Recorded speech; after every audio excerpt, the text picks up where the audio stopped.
Hello everybody and welcome back to Odin's movie blog. I am the critic who is a cynic. Hope doing well. And today we've got some pretty big news. This is something that we all pretty much expected at this point, and that is that Soul, the other Disney Pixar release of this year, is now being pushed back officially to November. But the reason why I think this is big news is because this is one of the last major summer box office releases that had yet to be either postponed indefinitely or been given a new release date. At least to my knowledge, I'm sure that there's going to be people in the comments saying, oh, you forgot about this movie, and you forgot about this movie. But as far as major studio, major releases, Soul was the only one that was really hanging on by a thread saying, you know what, we're still going to come out at the same exact time. Well, Disney has now officially made the decision to move the film back now to late November, specifically to November 20th, which is pretty crazy when you think about it, because basically now we are basically guaranteed to have a summer without any new major box office releases. Now, of course, we all know if you can move a movie back, you could technically move a movie forward. We've seen it being done before where movies have been pushed up in the release dates. And so if things hopefully, and again, praying to God that this happens, things get much better quickly and they're able to get the economy going again, movie theaters are able to reopen again, then you could see movies like Soul and other films like Top Gun 2, for example, the director of whom just recently said that his film will be ready to go on the original release date, though, of course, that film has, of course, been officially pushed back as well.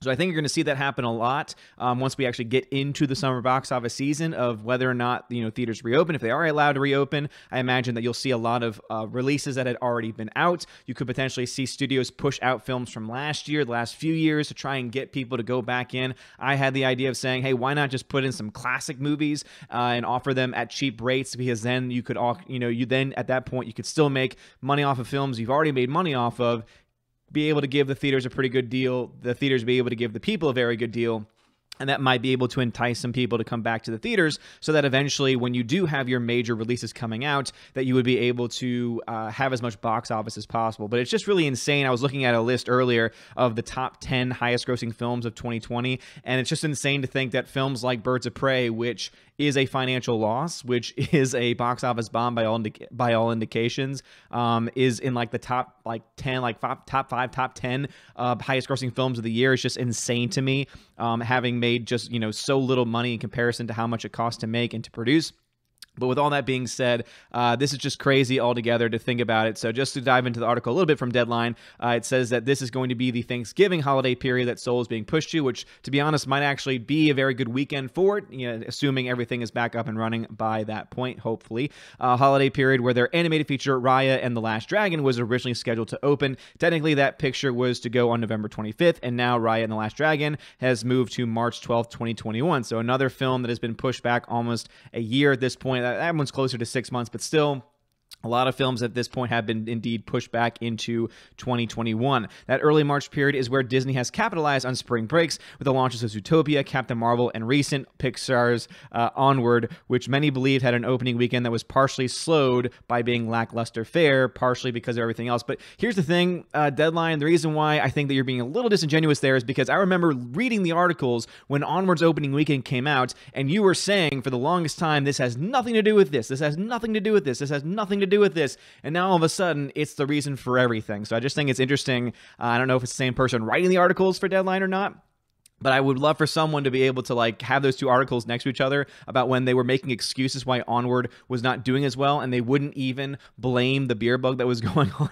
even then at the time. And now they're saying, oh, well, it's been good for them in the past, but Onward is an exception, and we have to remember that it's, of course, during this crazy time period. Now, could Onward have done better without all this craziness going on? Absolutely, sure. But saying that film is $200 million in the red, you're looking at a film that probably would have been, at best, $100 million in the red had all this stuff not happened. Of course, that's a speculation on my part. It's funny because I had someone in the comments the other day say, how do you know all these things? You don't know any of this stuff. You can't read their minds. And I'm thinking to myself, doesn't he realize that a lot of the things I do on this channel is speculation, and I never claim it to be anything else? All I ever do is I say, okay, here's the article of the day. Here's something that interests me. Let me talk about it for a little bit. Let me make some speculation. And guess what? Most people understand that that's what I'm doing. It's just amazing to me that there are people out there that still honestly will try and cause any type of situation in the comment section of any video because, oh, you're claiming to have things knowledge that you don't have, and it's like, no, I'm not claiming inside knowledge. I'm not claiming inside facts. I'm just saying, hey, this is the information that we're looking at. Here's my own experiences, and here's what I personally think about it. And for the most part, most people, at least that watch my videos, tend to either agree with me or have a comment that is at least respectful back to me. But that person, screw you. But anyway, what are your thoughts about this? Do you think that Soul is going to have an impact being moved now to November, to that Thanksgiving weekend? Do you think that it's going to have a better opening weekend? And also, do you think, I think the bigger question of the day, to be honest, do you think that the summer box office is going to have anything going on? Because as I said, this is really one of the last holdouts that we had as far as major blockbuster releases. So basically, unless the theaters are allowed to reopen sometime in June and theater chains and studios work together to try and get some of these films that were originally scheduled back to their original release dates, or at least to earlier release dates, is going to be a really big question mark, and it's going to be really crazy. So hopefully everyone's doing okay out there. We're all being affected by this in different ways. So please just let me know your thoughts about all these things in the comment section below. Like this video, smash that like button, hit that subscribe. It helps me out a lot, especially during this crazy, crazy time. Anything that you can do, whether it become a Patreon member, Subscribe Star member, donations through PayPal, anything like that would be greatly appreciated. Though, of course, I know all of us are going through a difficult time right now. So thank you guys so much for your support, just for watching this video and dropping a like. Have a wonderful day, and as always, God bless. And now a huge shout out to my April Patreon and Subscribe Star members. We have animation commentator Brian P, Dion, Divex, Elizabeth M, Enrique Evangelista, Father of Christopher Miller, Hail Father, Frank the Tank and the Shawhan Wiener Dog Clan, Harold Francis, the Hunker Chunky Funky Monkey, Inflamed Wood, Intertrap Productions, Jason Clark, Jeffrey Toon, JJ Jonathan Jerembeck, Kenneth Cameo, Lady T, Mad Mitch Dunaway, Mike Jackson, Mr. Peabody and his evil twin with the beautiful hair, Orange Hat Reviews, Outpost Dyer, Perpetual Punster, Riff Magos, Rosetta Allen, Steve Glasker, Teresa Martin, Theodore Bendon, The DJD Show, and Tina B. And to my Subscribe Star members, Robert Revo, Mr. Roy, Glinzer, G2 Cool 99, Dark Star 57, J. Alex McCarthy Jr., US 888209 Fast, Dean Heiss, Harold Francis, J-Rod the Beer Guru, Nebanon G. Adams, and ZK Man. And out of step with reality, I'm going to go ahead and leave that blank spot just previously in case any more people decide to become a Patreon or Subscribe Star member over the next few days.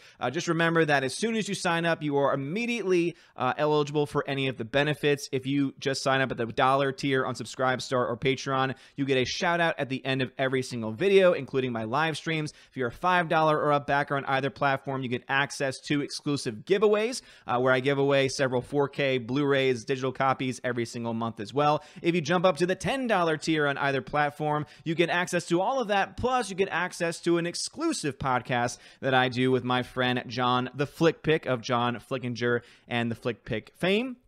We do a bi-weekly podcast, so every 2 weeks or so we do one. So you get probably about 2 or 3 depending on what's going on, probably more so now with everything going on in the craziness of our world. But you do get access to that. Also, if you are at that $10 tier, it means that you get to take part in the Q&A part of that podcast. And so about 24 to 48 hours before the podcast, maybe even longer beforehand, I'll leave a post in the Patreon Subscribe Star. You'll be able to leave a comment on a question that you want us to answer, on a topic that you want us to cover in a future podcast as well. All of that you have access to. And if you're a $25 backer and up, you get all of those things. Plus, you get a t-shirt for your first month. That's right. You get a free t-shirt, high quality Odin's Movie Vlog t-shirt. So just make sure if you're at a $25 and up backer level, you leave your address. That way I know where to send that to. And also I will be messaging you to get your size information. That way I can send that out to you as quickly as possible. But you also get access to an exclusive Chosen of Valhalla live stream that we have once a month on this channel, where I invite you to be on the show. You can either show your face or not show your face, or hey, you don't have to show up at all. It's totally up to you. And we talk about a wide variety of things. We talk about movies that you've been watching, modern things going on, the pop culture, and pretty much anything that you yourself want to talk about. So if any of these things sound interesting to you and things that you'd want to do, please hit that Patreon Subscribe Star link in the description of this video and think about joining today. Have a wonderful day, everybody. And as always, God bless.